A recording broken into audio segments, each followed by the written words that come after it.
ஜெபிக்கிற ஆண்டவராகிய இயேசு கிறிஸ்துவின் நாமத்தினாலே உங்கள் ஒவ்வொருவரையும் நான் வாழ்த்துகிறேன். கடந்த மாதம் முழுவதும் நம்மை கண்ணின் மணியைப் போல காத்த ஆண்டவருக்கு நன்றி சொல்லுவோம். இந்த புதிய மாதத்திலும் அவருடைய வழிநடத்துதலுக்காகவும் நன்மைகளுக்காகவும் ஆசீர்வாதங்களுக்காகவும் அவருடைய பாதத்தில் அமர்ந்திருந்து ஒரு வசனத்தை நாம் தியானிப்போம், வாசிக்கலாம். எரேமியா தீர்க்கதரிசியின் புஸ்தகம் 31 அதிகாரம் 4 வசனம். இஸ்ரவேல் என்னும் கன்னிகையே, மறுபடியும் உன்னை கட்டுவிப்பேன். நீ கட்டப்படுவாய். மறுபடியும் நீ மேல வாத்தியத்தோடும் ஆடல் பாடல் செய்கிறவர்களின் களிப்புள்ள கூட்டத்தோடும் புறப்படுவாய். ஆண்டவர் இங்கு மறுபடியும் என்று குறிப்பிடும் பொழுது தற்போதைய சூழ்நிலை நமக்கு அப்படி ஒரு மகிழ்ச்சியையும் சமாதானத்தையும் சந்தோஷத்தையும் கொடுக்கவில்லை என்கிறது விளங்குகிறது.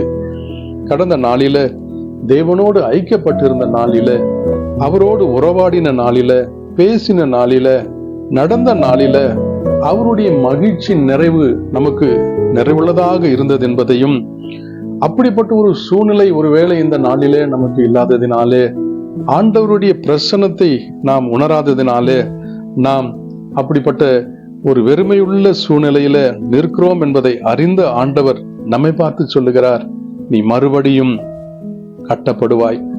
நீ மறுபடியும் மேல வாத்தியத்தோடும் ஆடல் பாடல் செய்கிறவர்களின் களிப்புள்ள கூட்டத்தோடும் புறப்படுவாய் என்று. தேவன் நம்மை ஒருபொழுதும் துன்பத்தின் ஊடாய் தொடர்ச்சியாக வைத்திருப்பதே இல்லை.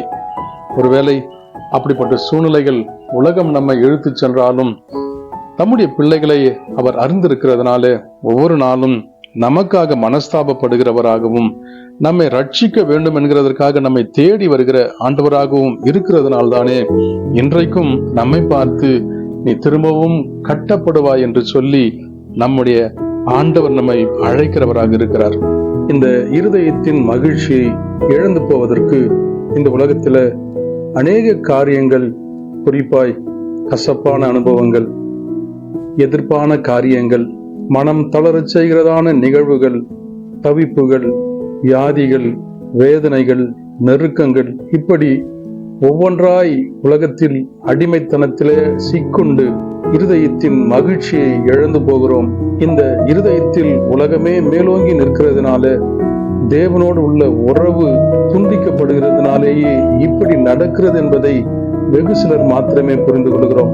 ஆனால் வேதம் சொல்லுகிறது, அதே அதிகாரம் 31:7 கர்த்தர் சொல்லுகிறது என்னவென்றால், யாக்கோபின் நிமித்தம் மகிழ்ச்சியாய் கம்பீரித்து ஜாதிகளுடைய தலைவரி நிமித்தமும் ஆர்ப்பரியுங்கள். சத்தத்தை கேட்க பண்ணி துதித்து, கர்த்தாவே இஸ்ரவேலில் மீதியான உமது ஜனத்தை ரட்சியும் என்று சொல்லுங்கள் என்று நாம் வாசிக்கிறோம். ஒருவேளை நாம் உடைக்கப்பட்டிருக்கலாம், புறக்கணிக்கப்பட்டிருக்கலாம், இகழப்பட்டிருக்கலாம், தள்ளப்பட்டிருக்கலாம். ஆனாலும் கர்த்தர் திரும்பவுமாய் நம்மை கட்டுவிப்பேன் என்று சொல்லுகிறார். மறுபடியுமாய் நாம் இழந்து போன அந்த மகிழ்ச்சியை கொடுக்கும்படிக்கு மேல வாத்தியத்தோடும் ஆடல் பாடல் செய்கிறவர்களின் களிப்புள்ள கூட்டத்தோடும் புறப்பட பண்ணுகிற தேவனாக இருக்கிறார். மறந்து விடாதிருங்கள், அவரோடு உள்ள உறவு முக்கியம், அவரோடு இருக்கிறதான ஐக்கியம் முக்கியம். அவர் நம்மை என்றைக்கும் கைவிடவே மாட்டார். இந்த புதிய மாதத்திலும் நம்மை இன்னும் அதிகமாய் ஆசீர்வதித்து வழிநடத்த சித்தமுள்ளவராயிருக்கிறார். நம்பிக்கையோடு அவரிடத்தில் நெருங்குவோம், அவர் நம்மை சேர்த்துக் கொள்வார். ஒரு சிறிய சரணத்தை பாடி நாம் செபிப்போம். எதிர்த்தெழுவோர் பெருகினாலும் கர்த்தர் கைவிட்டார் என்று சொன்னாலும், எதிர்த்தெழுவோர் பெருகினாலும் கர்த்தர் கைவிட்டார் என்று சொன்னாலும், கேடகம் நீர்தான், மகிமையும் நீர்தான், தலை நிமிர செய்பவர் நீர்தான். படுத்துறங்கி விழித்தெழுவேன், கர்த்தர் என்னை ஆதரிக்கின்றீ, நீர் என்னை தாங்குவதா, தூங்குவேன் நிம்மதியாய். நேசிக்கிற அன்பின் நல்ல ஆண்டவரே, தந்த இந்த புதிய நாளுக்காக நன்றி, புதிய மாதத்திற்காக நன்றி.